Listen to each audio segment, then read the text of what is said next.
Hello, my name is Lisa and I'm going to show you some of the basics of using the Erica online system to do your reviews as a board member. From the IRB website, irb.utah.edu, you can find the button that will take you to the Erica system. Log in using your university credentials, and you should go directly to your homepage or to your inbox. The inbox is something that you'll see when you become a board member.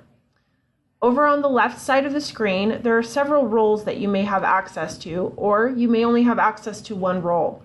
Make sure that the IRB member role is selected to get to your member inbox. Here you'll see a tab that shows the different applications that are available for you to review, and they're all separated by the type of application. You can click here to access studies that you are scheduled to review and go to the workspace for each of those studies. Also, on the left side, you will have access to the board meetings box. Here you can see the agendas for all of the board meetings that are coming up, and you can access the agendas for all the meetings, not just the ones that you're assigned to attend. When you click the link to go to the meeting agenda, it will generate and look like this. So here we can see for this meeting date, the chair is Gerald Tryman. All of these members are scheduled to attend the board meeting. Nobody has said that they are not coming. There are some guests coming to observe, and there are several staff members who will be in attendance as well. At the beginning of the agenda, we always have this notice that includes a reminder to declare any potential conflicts of interest you may have with the research. The beginning of the agenda usually includes some report form determinations, some information, business items. These items are not discussed at the convened board meeting, but you're welcome to take a look at them. These two report forms on this agenda were discussed at the convened board meeting on the 10th and have already been reviewed and determinations have been made. So you can take a look at them, but they won't be discussed at this meeting. The discussed agenda begins down here at item number 1. The first item is usually a discussion and vote on the previous minutes from this meeting. When you click the link, this can sometimes take a moment to load because it is the full minutes from that board meeting and will include the discussions from the meeting and from all the votes from that meeting as well. And when you are voting on these minutes, you're just saying that you reviewed those minutes and that they look okay to you. The first section of the agenda will include the new study applications. If any items were tabled from the previous month, those ones will show up first, and then the discussed items, the new items that haven't been discussed yet, will appear. So new studies are first, and as you can see, each line item includes a little bit of information about each of the studies. The title of the study and the PI, a link to the study workspace, the preliminary risk assessment is here, and also the board members who are assigned to review these. You can see if there are any vulnerable populations and who the sponsor is. This blue triangle here is just a note of any board members on any of the board panels that have a conflict of interest with this item. It's mostly a staff assist tool to help us make sure that if you have a conflict, you're not in the room when we discuss this item. Reviewers are assigned primarily by expertise, but occasionally we'll have an item that's outside of the expertise of most of our reviewers. So sometimes there are things assigned to members that are, if it's something biomedical and this person's an MD, maybe they were assigned to review it for that reason. And then for new studies, we also assign a secondary reviewer. Secondary reviewers are generally community representatives or maybe social behavioral scientists with expertise in doing research or obtaining consent from participants with specific needs. So in this case, the primary reviewer for this study is a physician in the field. And Dr. Lemons is going to do a full review of the entire application in the protocol, the consent forms, everything. And then Sarah is the secondary reviewer, so she is going to review the consent form and the consent process. We like to have a second pair of eyes on that very important part of this process. So we'll have those 2 reviewers on the new study application. Now, not all new study applications require 2 reviewers. So as you can see, this item down here only has 1 reviewer. That is because it is a minimal risk study and there are no vulnerable populations in the study. So only 1 reviewer is needed. The second set of items that we will discuss are renewals, or they're also known as continuing review applications. These are applications for studies that will expire soon, and they are requesting approval for another period of time. As you can see, there are quite a few of these, and it looks like most of them are approved as submitted. This is typical for these kinds of applications unless there is an amendment attached to them. Continuing review applications can sometimes actually be 2 applications in one.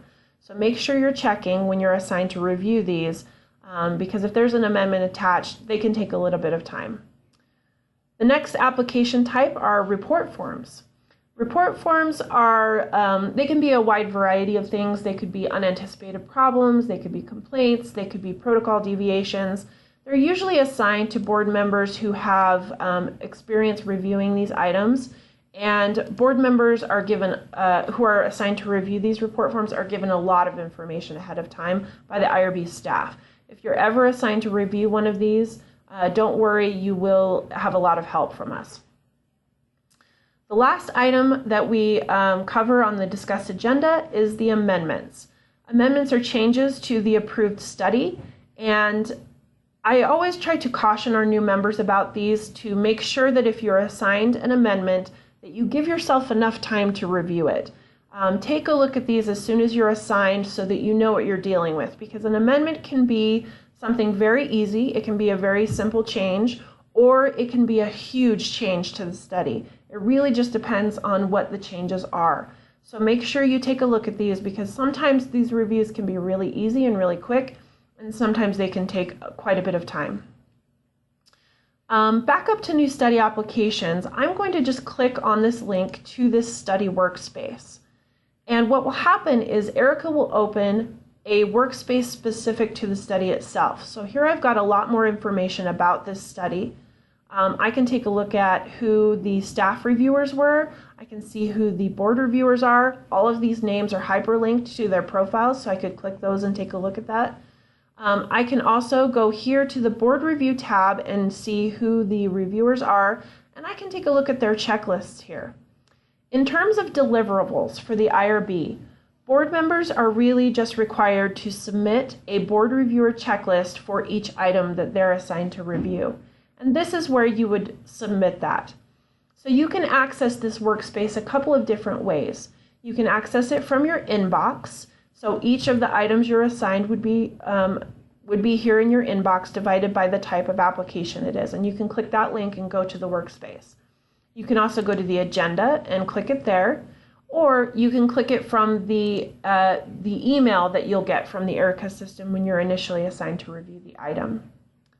So here, I can go to this workspace. I can see a version of the application, so I can click printer version, and this will take me to a continuous workflow that will show every page of the application that's filled out. And this includes documents, and it includes site information. Everything is in here. The other thing that is helpful initially as you're reviewing is this Create Checklist button. This is where you will actually go and create your board reviewer checklist. Now what I like to do is actually open the application print view in one tab and open my checklist in another tab.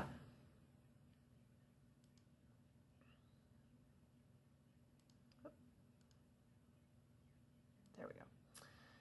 So over here I'll click printer version, and that will give me the view of the entire application. And then I can go back and forth between that print view and my checklist. So as I need information from the application, I can get back and forth to it pretty quickly. The first page of your checklist is a conflict of interest disclosure. And one thing I will draw your attention to is all of the checklist includes italic text, it includes blue help text. There are links throughout it to help you. So make sure you're taking advantage of all the guidance we've provided along the way to help you. The first page of your actual checklist is this open text field where you can actually just insert the bulk of your checklist. One of the things that we've created to help you is a guidance document called Writing a Review Summary. This document is tailored to help you write your review, and we really encourage you to use this because it ensures not only that you're covering all the points that we need you to cover for a review, but also that you're only spending a certain amount of time doing the review. So for example, for a new study application, summarizing the purpose, design, and procedures of the study should take you a little while. This is the first time we've reviewed that application, so a little more detail is appropriate. However, for a continuing review, the purpose of the study and the background and things like that are not as important at that point, so we don't want you to spend too much time rehashing that whole thing. So make sure you use this guide to not only make sure that you hit all the points you need to hit, but also that you spend an appropriate amount of time doing the review. Most board members will take that guidance document and write their review either in Word or directly into Erica and just paste it into this first open text field. So I'm actually going to go back to the workspace for one of these studies and show you what that looks like in the print view of the board member checklist. So here I can see the checklist for this board member, and this will automatically take me to a print view of their completed checklist. So there's the conflict of interest page, and then this is the first page of this review. And this green text is the text that this board reviewer has entered. So you can see it's a free text field here, and then the rest of the checklist is really a bunch of check, yes, no kind of questions with help text along the way. So now if I go back to this editable checklist, you can see yes, no, and then I can continue on through the checklist, and a lot of the questions are similar. Check this box, check yes, no, help text along the way. A little word about navigation. You have a couple of different options for navigating within your checklist. You can use the back and continue buttons at the top or the bottom of the page, or you have this jump to menu that shows you a lot of different options. I recommend, especially at first, that you only use the back and continue buttons and do not use the jump to menu. Jump to can take you to pages that you don't necessarily need to fill out, and you will have access to all of these pages whether you need to fill them out or not. Erica is actually a smart form system, so when you use the continue and back buttons, it routes you to only the pages that you need to fill out.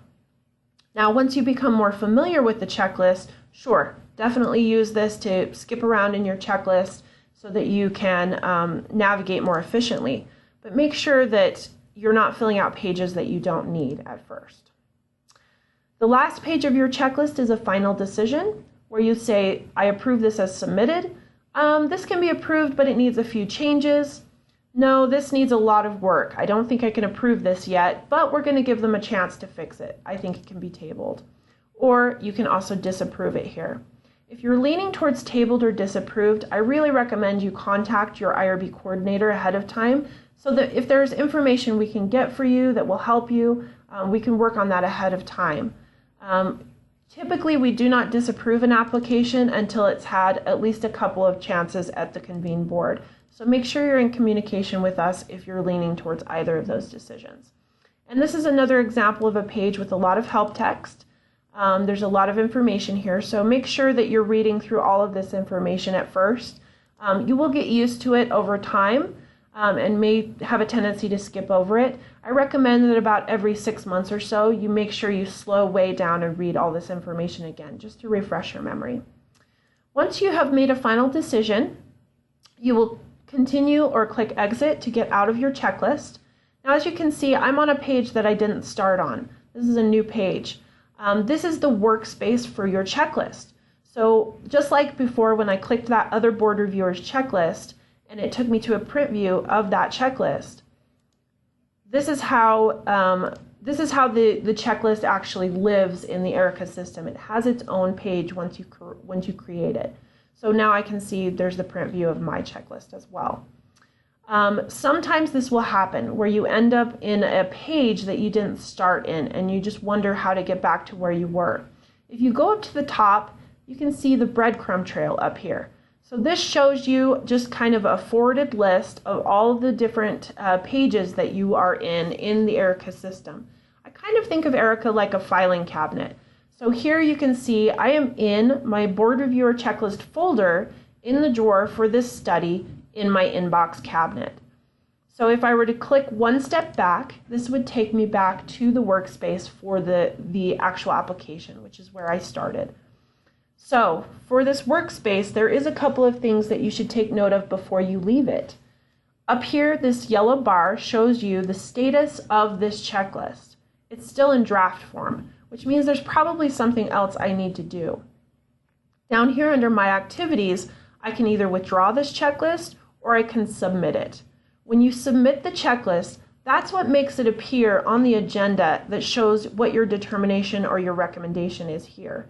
It's also the signal to the IRB staff that you're done and that they can go in and start preparing the checklist.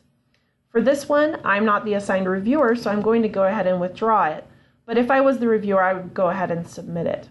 And instead of withdrawn, the status would show as submitted. So now I'm going to go one step back in the breadcrumb trail and go back to the workspace for this study.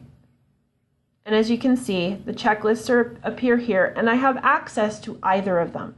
So if you're reviewing for someone else or with someone else, you can take a look at the other checklists and get an idea. As a new board member, I really recommend that you go into the agendas and just take a look at what the reviewers are saying and kind of the styles and the information that they provide in their checklist. It can kind of give you an idea of what information you should include. And you'll notice that some reviews are longer than others. And you can get a lot of good information just by taking a look at other people's reviews. So that is the basics for the things that you will encounter in Erica. Another tip that I'll give you that will be really helpful at first is to make sure that for the first few months that you're reviewing, that you give yourself plenty of time, not only to do the review itself, but also to be patient with yourself in navigating the Erica system. Until you get used to the system, you're going to be slow. You will get faster over time as you learn to navigate the system more efficiently, and before you know it, you'll be buzzing through Erica quite quickly. As always, if there's something that you encounter that you need more information about, or you're sure that you've seen it before but can't remember how to get to it or something like that, please contact the IRB staff. We're happy to help you. We're happy to sit down with you and show you various things in the Erica system that maybe you don't know about or that could help you. And we're always willing to take suggestions for how to make Erica more user-friendly for you. Thank you for watching, and I hope this has been helpful. Let us know if we can be of help to you, and good luck!